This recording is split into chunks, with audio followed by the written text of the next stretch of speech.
The phone rang. I was scrubbing the kitchen floor, my hands red and raw from the suds. It was just another day, another job, and I was out of work. My husband and I were scraping by, but it was tough. I needed a job, any job. The ring of the phone was a glimmer of hope. "Nancy, it's Mrs. Ghost from the employment office." The voice on the other end said, "Guess who you're going to be working for?" I paused, the phone pressed to my ear. "Who?" "Elvis," she exclaimed, her voice buzzing with excitement. "Elvis who?" I asked, more out of habit than anything. I mean, who in Memphis didn't know who Elvis Presley was? Mrs. Ghost must have rolled her eyes. "Elvis Presley, the movie star." "Oh, that Elvis," I said, feeling a bit silly. My heart started to race. Elvis Presley, the king of rock and roll, the guy who made girls swoon and boys drool. I couldn't believe it. Mrs. Ghost explained that Dee Presley, Elvis' mother-in-law, was looking for a housekeeper. They needed someone reliable, someone who could keep the house clean and cook. She thought I was perfect for the job and was offering it to me without an interview. "Do you want it?" she asked. Without a second thought, I said, "Yes, I do." She gave me directions to Graceland, the Presleys' mansion. "You can't miss it. It's the big white house on the hill with the stone wall and iron gates. Make sure you're there by 8 a.m. sharp. Punctuality is very important to the Presleys." I hung up the phone, feeling a mix of excitement and nerves.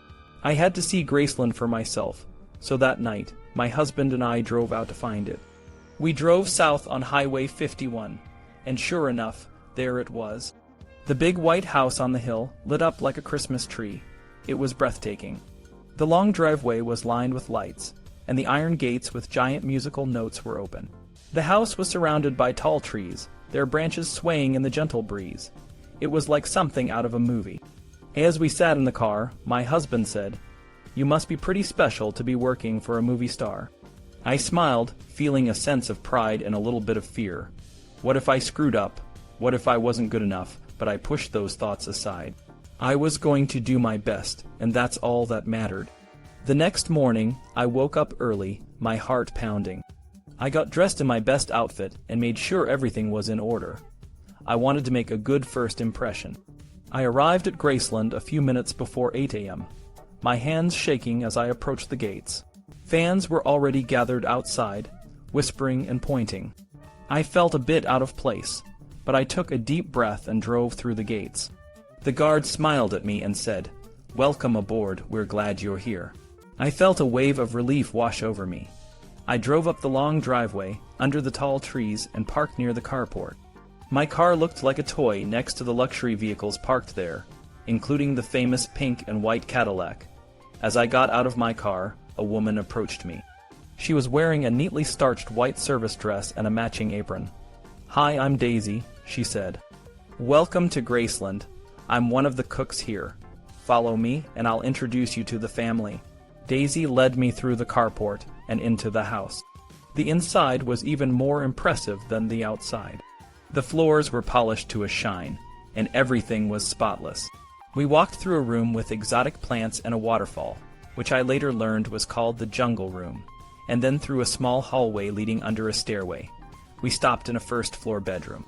A woman in a brightly flowered blouse and slacks was standing at the foot of a large bed. She smiled at me and said, "You must be the new maid, welcome. I'm Delta, Elvis' aunt." Another woman, dressed in a pretty dark dress, rose from a rocking chair. She had a warm, kind face. "And I'm Minnie-Me, but you can call me Dodger. Welcome to Graceland." I felt a sense of warmth and comfort from both of them. They made me feel at ease, and I knew I was going to like working here. Delta took me back into the kitchen and explained my duties. Just keep the house clean, dust, vacuum, empty the trash, set the table, and clear it. Most importantly, do whatever Elvis needs. As she was speaking, a man walked through the back door. He had a rugged handsomeness about him, and he smiled at me. "Hi, I'm Vernon Presley, at least what's left of me. You must be the new maid." "Yes, sir, I am. I'm Nancy Rooks," I said, returning his smile. "Delta will show you what's expected. Just do whatever you see that needs to be done," he said, echoing what Delta had told me. I felt a sense of determination. I was going to do my best, no matter what. Working for the king of rock and roll was going to be an adventure, and I was ready for it. The day after my first meeting with Elvis, I woke up early, excited to return to Graceland. I dressed in my work clothes and headed out, feeling a mix of anticipation and nervousness. When I arrived, I started my day just like the day before, dusting and cleaning. The mansion was so big, but I was getting more comfortable with each room. Later in the day, I was in the kitchen helping Daisy when Priscilla walked in. She was tiny and beautiful, with curly dark hair and a gentle smile. She seemed a bit more reserved than the others, but she was very polite. Priscilla was dressed in dark slacks and a light blouse. She had only been married to Elvis for a few weeks and was there to help prepare breakfast for him. We chatted for a bit and I introduced myself. Priscilla seemed a bit shy, but she was determined to be the best wife she could be. She helped Daisy and me prepare her breakfast, which included French toast, a poached egg, bacon, and a cup of hot tea. I learned that she loved her tea with 1 teaspoon of sugar and a little milk. It took me a few tries to get it just right, but eventually I did. After Priscilla finished her breakfast at the kitchen counter, she helped us prepare Elvis's meal. She cooked some of the food and carried part of it on a separate tray as we made our way up to Elvis's bedroom. He was surprised and happy to see her, and it was clear that she was trying her best to make him feel loved and cared for. By the second day, I was starting to feel like I belonged at Graceland. There wasn't a strict schedule, but I knew what needed to be done. I adapted quickly to the rhythm of the house and settled into my daily routine of housekeeping. About a month after I started, Daisy had to take some time off for a funeral. She stayed away longer than expected, and when she returned, Priscilla told her that her services were no longer needed.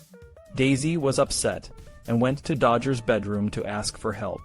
Dodger was sorry but said she couldn't do anything to change the decision. Daisy left that day and never came back. Priscilla then pulled me aside and told me that I would be replacing Daisy as a cook, in addition to my housekeeping duties. I would be working with Mary, the other daytime cook. I felt bad about Daisy leaving, but it gave me the chance to get closer to Elvis and his family. Over the next few months, I learned a lot about running a large house. I cleaned and maintained the trophy room, which was full of Elvis's awards and jumpsuits. I loved taking care of these special items, and felt honored to be trusted with them.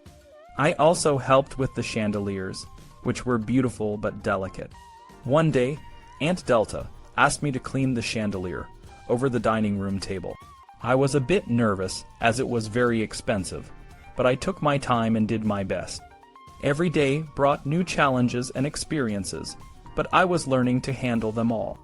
Graceland was a unique place, and working there was unlike any other job I had ever had. I was part of a big, busy household, and I was proud to be a part of it.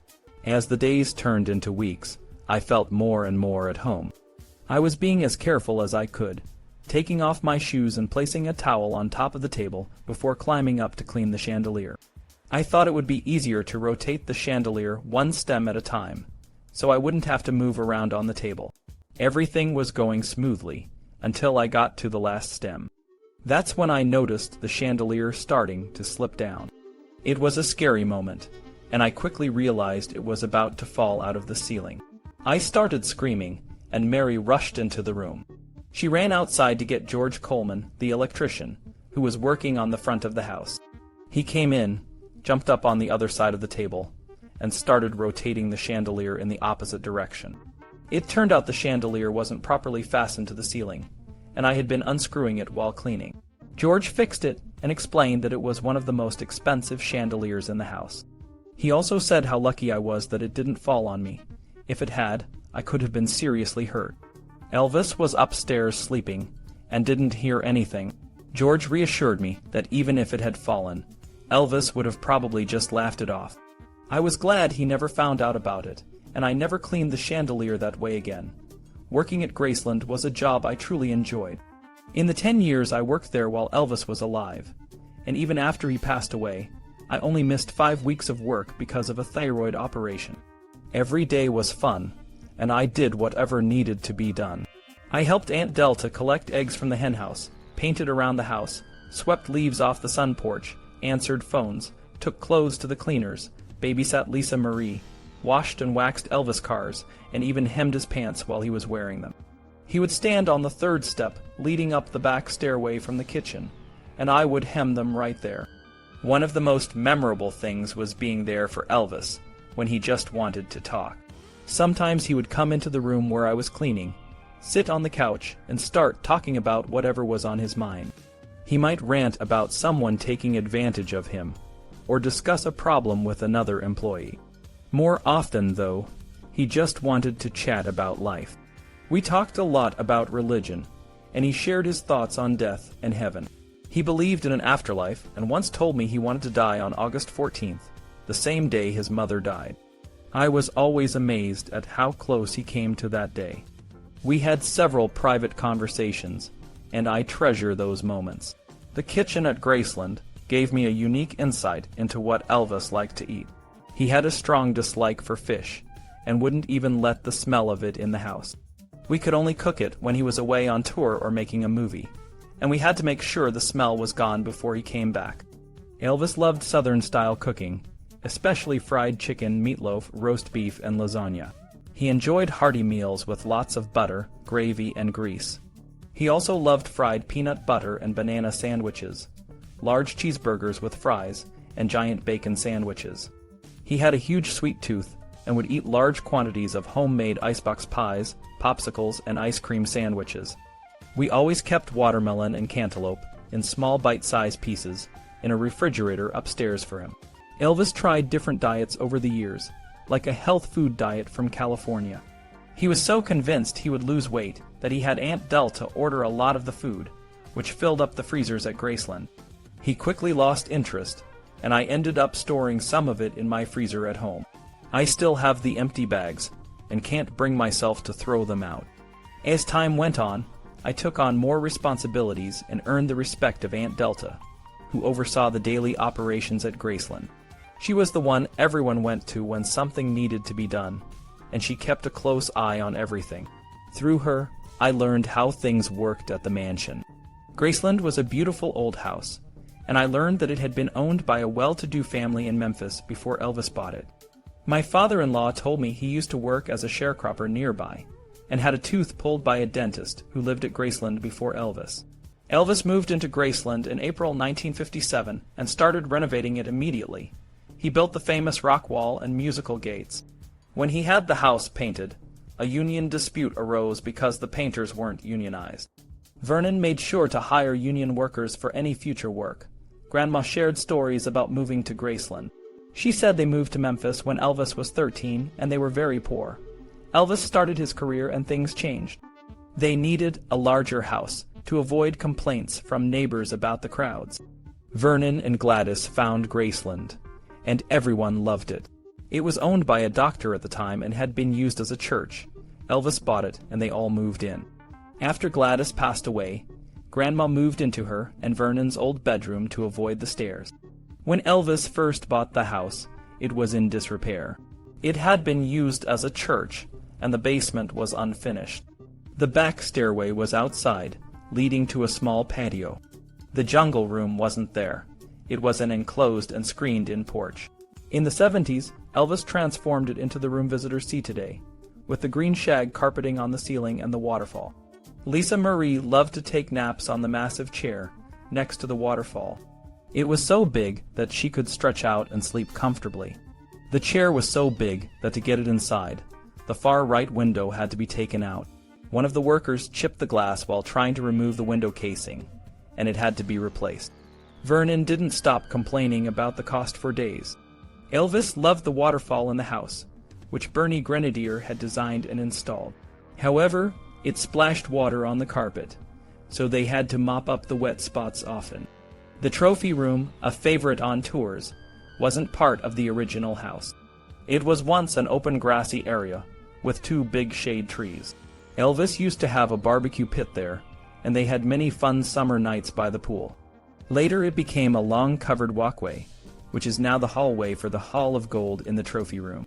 When Elvis first moved in, the basement was mostly unfinished. It had 2 half baths and some open rooms. Over time, these rooms were finished into the TV room, the pool room, a laundry room, and Charlie Hodge's bedroom.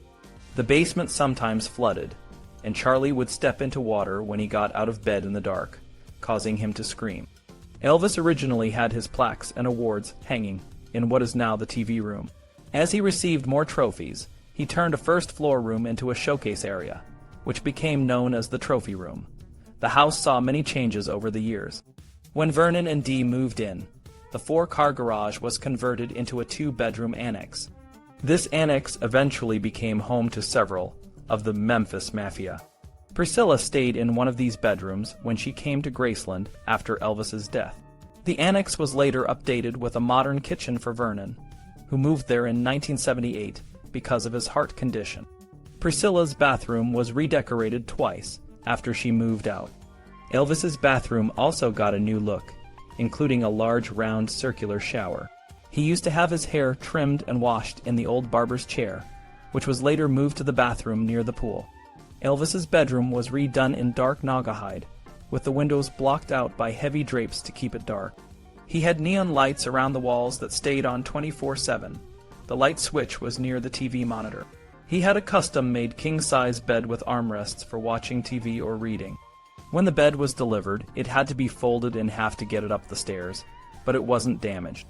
A long couch in his office was later cut in half with a chainsaw to remove it, and the halves were given to housekeepers. Aunt Delta redecorated her mother's room in a beautiful pea-green color scheme after Grandma passed away. The kitchen, the heart of the house, has remained mostly the same, with new appliances and updates over the years.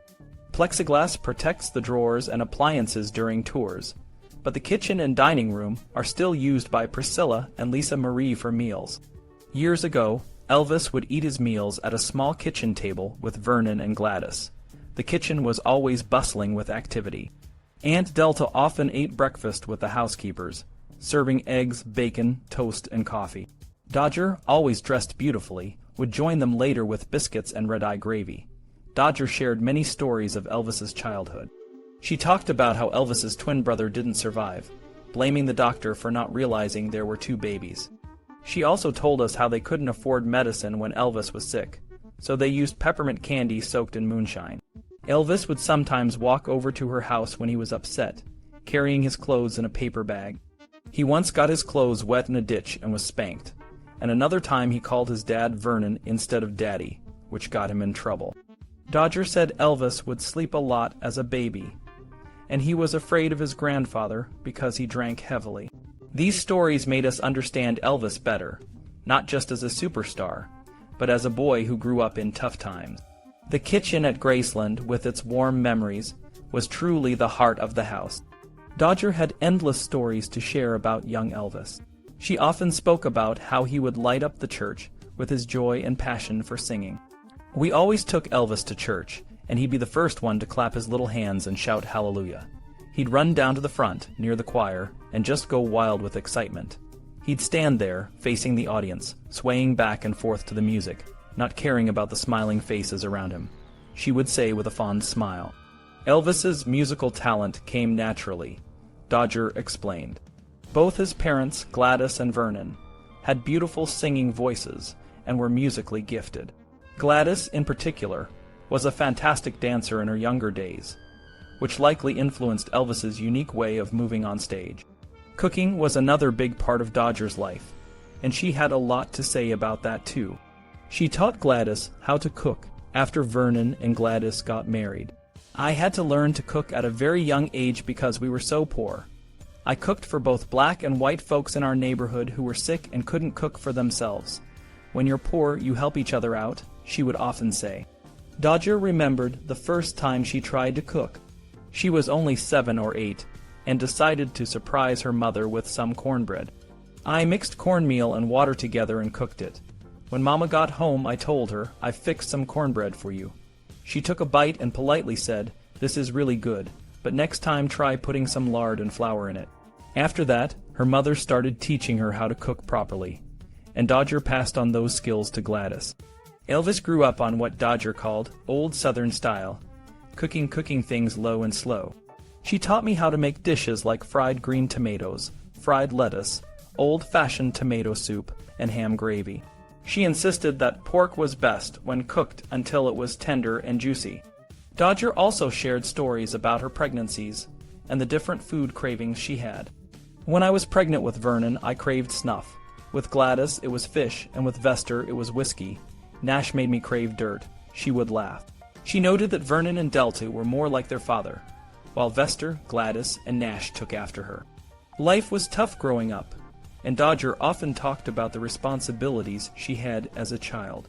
I would get up early to start the fire in the stove, and then we'd all help with chores like sawing wood, feeding and milking the cows, gathering eggs, and feeding the chickens. It was a hard life, but we did what we had to do to survive. School wasn't an option for Dodger, as her parents believed children should work around the house. She regretted not getting a proper education and would sometimes share stories about her father, who would cut their hair to save money.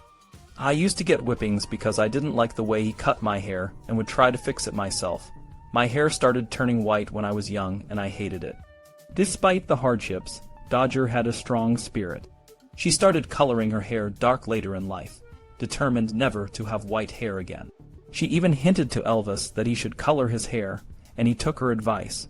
Dodger and Elvis had a close relationship. She told me that Elvis was protective of his father, Vernon, but didn't like Vernon's marriage to Dee. Elvis said, "I want Daddy to be happy, but I don't like him being married to Dee. No one is ever going to take Mama's place." After Dee and Vernon moved into Gladys's old bedroom, Elvis had a fit.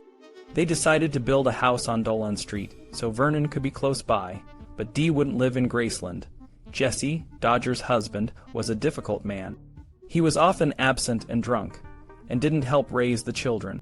He never left us any food, and all 5 of my kids got married young just to get away from him, she would say with a sigh. Despite the tough times, Dodger and I shared many happy moments. We laughed about Aunt Delty trying to put purple pants on a naked hen, and the elderly yard man who always misunderstood Dodger's replies about how she was feeling. Dodger loved clothes and had a dress for every color of the rainbow. She taught me how to play the harmonica, but I never got the hang of it. She also enjoyed an occasional drink in the morning, which she called a nip after breakfast, and would often doze off in her chair. We played a game in the mornings where she would pretend to be visiting from Tupelo. "Well, it's been nice visiting. I've got to be getting home now," she would say, and I would reply, "It's sure been nice you being here. Come back and see us." We both knew she missed her family in Mississippi. Dodger didn't like doctors, and when she got sick, she refused to go to the hospital. Her health deteriorated, and she had to use eye drops several times a day. Her daughter, Nash, an ordained minister, would gather us all to pray for her healing. As she got older, I fixed chicken noodle soup and cut up cantaloupe for her. She could hardly eat anything else. She was deeply saddened by Elvis's and Vernon's deaths, saying, "I should have gone before they did. It just isn't right." We eventually convinced her to visit their graves, but it was too much for her, and it took days for her to recover emotionally. Aunt Delta was a complex person. She could be sharp-tongued and quick to speak, but she also had a kind and tender side. She and I became close friends while cleaning up the Circle G Ranch. She would often say hurtful things and then apologize, giving me small gifts to make up for it.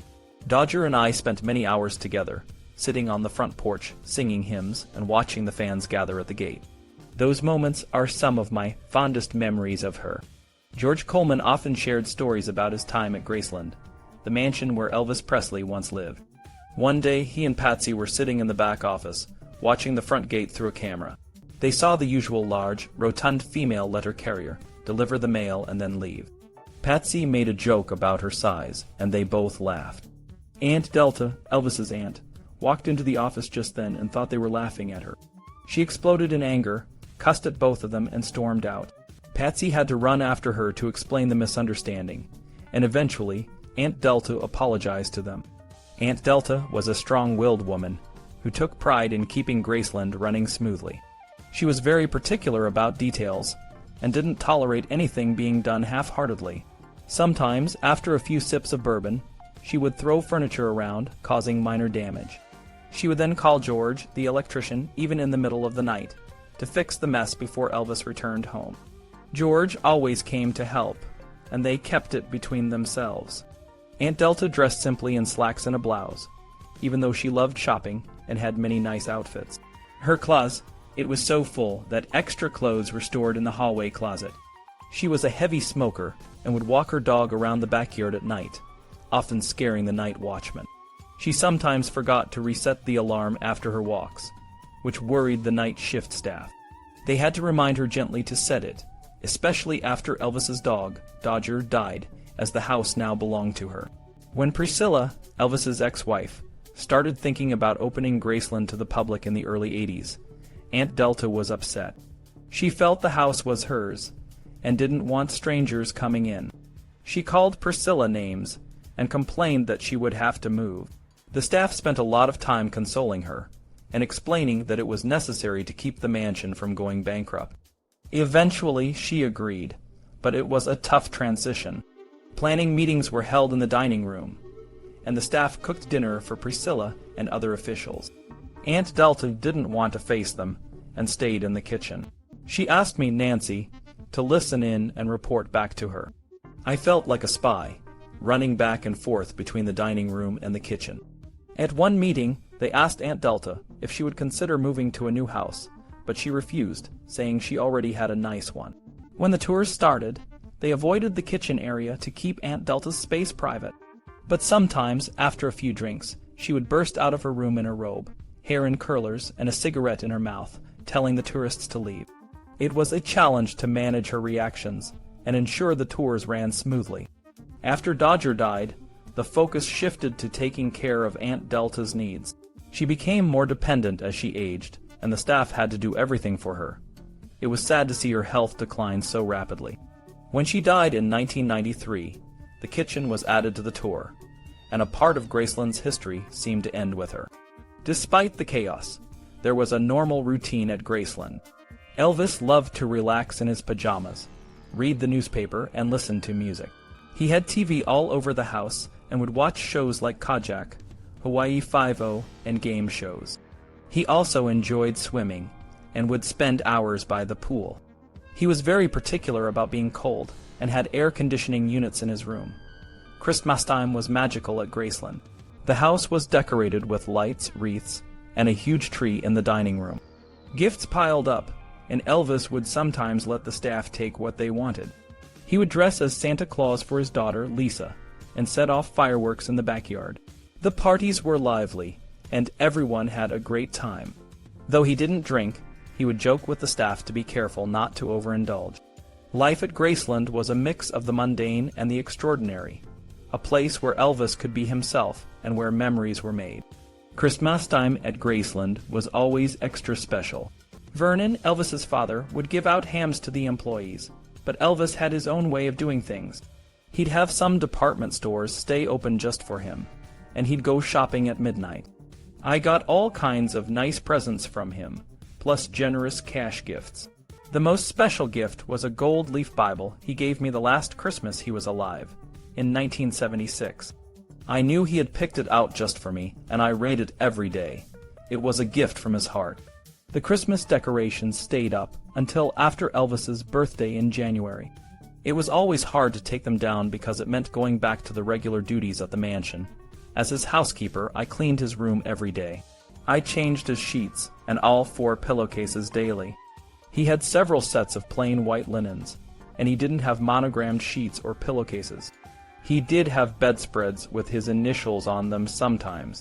The bed linens were kept in a small closet next to his bed, near the window air conditioning unit. His favorite color for towels and washcloths was red. Elvis would place his dirty clothes on a chair in the corner of his bedroom. I'd collect them and take them to the laundry room in the basement, where they were washed in regular Tide detergent. He often ate in his room, sitting in bed while watching TV or reading. We'd bring his food on his favorite white TV tray. He drank ice water from an orange juice-style pitcher, kept in one of the upstairs refrigerators. When he was done eating, he'd leave the tray by the bed, and I'd take it to the kitchen. There's a small hallway leading from his bedroom to the bathroom, with a closet on either side. The one on the left held his pajamas, robes, and slippers. Elvis didn't wear t-shirts, and he liked plain white Fruit of the Loom briefs. They were kept in a white chest of drawers in his dressing room, along with his socks. The closet on the right had a small dorm-style refrigerator. We kept popsicles, Eskimo pies, cut-up fruit, and a bottle of ice water in it for him. Aunt Delta usually did the shopping for the house. She'd go to the Kroger at Whitehaven Plaza or Walgreens to buy Colgate toothpaste, Aqua Velva, and Brut aftershave lotion. I didn't like the Brut and would try to hide it, but Elvis always found it and wore it again. Elvis wasn't a heavy smoker, but he enjoyed a small cigar now and then. He often had a Tiparillo in his mouth, even if it wasn't lit. He didn't like to be seen smoking in public because he thought it didn't look good for his image. Elvis's eating habits were famous, and as one of his cooks, I never knew what he might want. He preferred plain, Southern-style food, but sometimes he craved something different, like breakfast at 4 in the afternoon or dessert at 3 in the morning. We had to keep the refrigerators and pantries stocked to be ready for anything. One of his friends loved to ask us to fry up a pound of bacon, and he got so big that once a horse fell over on him in the back pasture. For his birthday, we always made him a giant home, made sheet cake with a large musical note on top. We'd carry it into the dining room, sing to him, and he'd blow out the candles to everyone's cheers. There were plenty of fun times, but also some not-so-fun ones. When he was on his medications, he could be more demanding. One time, I delivered his meal, and he called me back because it wasn't hot enough. He wanted it cooked over. Another time, he thought he was buzzing us on the intercom, but he hit the wrong button. After waiting 20 minutes, he came storming into the kitchen, furious. He threw a chair against the wall and knocked the phone off. We were all scared, but when I brought his meal up, he had calmed down and apologized. He regretted his outburst and apologized to everyone later. Most of the time, Elvis was like a big teddy bear. He loved practical jokes. One day, I was making up Charlie Hodge's bed when Elvis yelled, "Duck!" and threw a firecracker into the room. I screamed, but we both ended up laughing. Elvis loved fireworks and would have his buddies buy a carload for special events. One time, a Roman candle went through a den window and started a small fire. Vernon beat it out, and I brought a sprinkler hose, which didn't help much. Another time, a fire broke out around the air conditioning unit, and George Coleman put it out. The fire department came, but everything was okay. One day, I was cleaning Priscilla's bathroom when Elvis called me into his office to sing with him. We sang "Precious Lord, Take My Hand" and then another song, but we both forgot the words. Charlie Hodge walked in and joked that we were killing the song. Elvis loved guns and would use one for small problems. One time, a maintenance man saw a snake in the front yard, and Elvis decided to go outside to deal with it. We all followed to see what he would do. Elvis' life at Graceland was always full of unexpected moments, and sometimes those moments involved a bit of chaos. One day, he spotted a snake near a tree and, without missing a beat, shouted, "Nancy, get me a gun." I was used to these kinds of requests by then, so I calmly asked, "Which one, Mr. Elvis?" He laughed and said, "Any gun, just hurry." I rushed upstairs, grabbed the first one I could find, and ran it back to him. By the time I got there, the snake was probably long gone, but Elvis didn't care. He blasted the tree with a deafening roar, making sure the snake and any others would think twice about coming back. The fans outside probably thought it was just another exciting day at Graceland. The basement of Graceland had its own set of surprises. Sometimes we'd find small green snakes or garter snakes down there. Dodger, one of the housekeepers, got so scared that she refused to go downstairs. One morning, I found a tiny green snake at the bottom of the stairs leading to the jungle room. I grabbed a metal rod from the laundry room and took care of it. The maintenance crew eventually sealed all the openings, but Dodger never went back down there again. Another time, I was in the kitchen when I heard a loud pop. Thinking it was a firecracker, I ran into the foyer just as a stream of water and sheetrock dust started pouring from the ceiling. I grabbed some linens and tried to soak up the water. I then ran upstairs yelling, "Mr. Elvis, are you okay?" I found him in his bathroom, still in his pajamas with a smoking gun in his hand. The toilet was in pieces.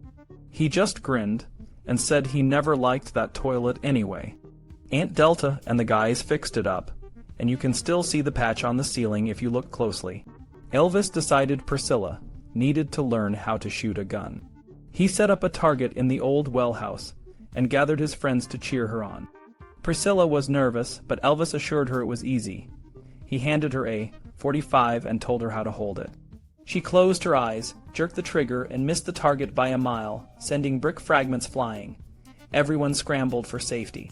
After a moment of silence, we all clapped and laughed. Priscilla eventually got the hang of it, but not before putting a few holes in the well house. You can still see the damage if you look up as you exit the well house. Elvis loved animals. He had a peacock that roamed the grounds, but it started pecking at his car, so the peacock was quickly given away. Over the years, there were mules, mina birds, pigs, goats, chickens, and turkeys. The dogs were always lively. Muffin loved chewing shoes, and one time, he destroyed a visitor's expensive alligator shoes. Elvis bought her a new pair. Stuff would try to steal Aunt Delta's pocketbooks, and Babby, a collie, growled at men but not women. We had 2 Great Danes that cornered me in the basement, and I had to call for help. There weren't many cats around Graceland. We'd occasionally find strays and send them to good homes. Lisa Marie had a small cat she would sneak into her pocketbook when she visited from Los Angeles. We never had to worry about security back then. Elvis also had a monkey named J-Hug. He was kept in a cage in the backyard, and we fed him apples, bananas, and milk. He would sometimes escape and grab my ankles, and I'd have to yell for help. I was relieved when Elvis got rid of him. Then there was Scatter, the chimp. He was a handful and thought he was human. He drank a lot and made life miserable. Elvis built him a pen with a heater and air conditioning. We all had to take turns feeding him, and it was never a pleasant task. One day he pulled a wig off a maid and she fell in the mud. She never went near the pen again. Elvis decided he needed horses. He got one for himself, one for Priscilla, and a small pony for Lisa Marie. One day, Elvis brought the pony inside the house, right into Dodger's bedroom. She was sitting in her rocking chair when the pony walked in, and she screamed, "Lord, son, what are you doing?"